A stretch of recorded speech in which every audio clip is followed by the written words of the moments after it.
at Mercy St. Vincent's Hospital in Toledo, Ohio.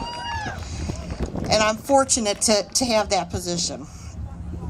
Every day I go to work and I learn something new from the people that I represent. We need to start having conversations in our workplaces. Whether you're union or non-union, you have a right to talk at work. If you have a right to talk about where you're going out to have a drink or a margarita, or whose baby shower you're going to, you have a right to be talking about patient safety. You need to be talking about it.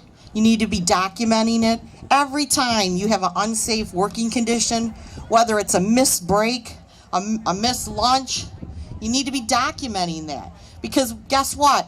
They act like it didn't exist. There's no proof that it existed. And we just keep enabling it because we're afraid. I'm tired of being afraid. Aren't you guys afraid or tired of being afraid? We have the power. We have the power to support one another. We have the power to support our patients and to do what's right for them. They're counting on us every day that we come into work to do the right thing. If it's unsafe, for God's sake, speak out.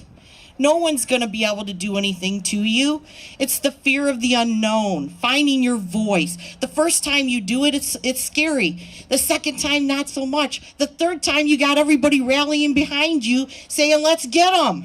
Let's bring this to the manager's attention. Empower yourselves. Find your voice. Have conversations wherever you can, in the grocery store, at work, with your neighbor.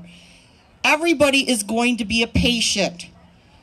No one wants to give unsafe care, and no patient wants to get unsafe care, right? It should be a bipartisan issue. We need to speak up, speak out, and be heard. Don't be afraid. Don't be intimidated. Don't be bullied.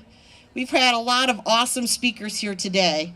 And I could go on with stories, but I can't say, or I can't tell you what hasn't been said here in a different format.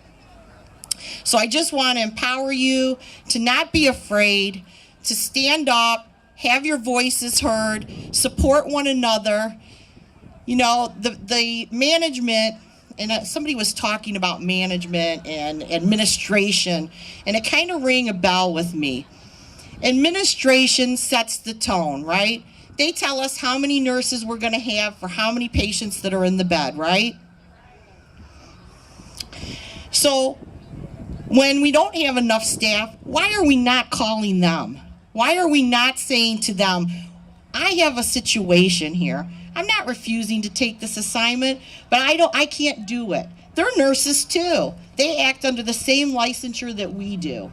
We need to start holding them accountable, or we need to start reporting them. They wouldn't miss a beat if you missed a medication or you forgot to do something.